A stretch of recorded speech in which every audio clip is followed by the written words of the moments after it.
கவனமாக பண்ணுப்பா, கொஞ்சம் கவனிச்சிருக்கலாம், ஜஸ்ட் ஃபோக்கஸ் இப்படிங்கிற வார்த்தை எய்தர் நமக்கு யாராவது சொல்லியிருப்பாங்க, இல்லை நம்ம யாருக்காவது சொல்லியிருப்போம்.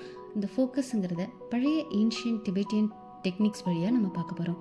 முதல் டெக்னிக் ஐ கேசிங்.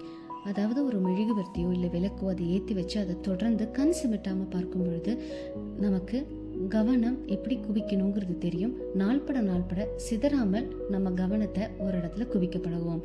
இரண்டாவது பிராணாயாமம். பிராணாயாமம் பண்ணும்பொழுது நம்மளோட மூச்சு சீர்பெறதுனால எண்ணம் ஒரு அளவுக்கு மட்டுப்படும், நிதானம் அதிகரிக்கும். அப்போ நம்மளால எளிதாக ஃபோக்கஸ் செய்யலாம்.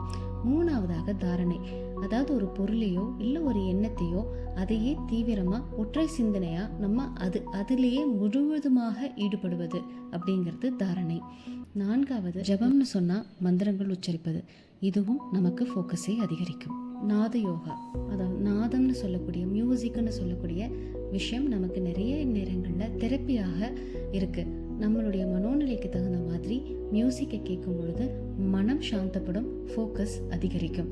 ஆறாவதாக யோக நித்ரா. தூக்கத்தை விட்டால் வேறு எதுவுமே பெஸ்ட் ரிலாக்ஸேஷன் கிடையாது.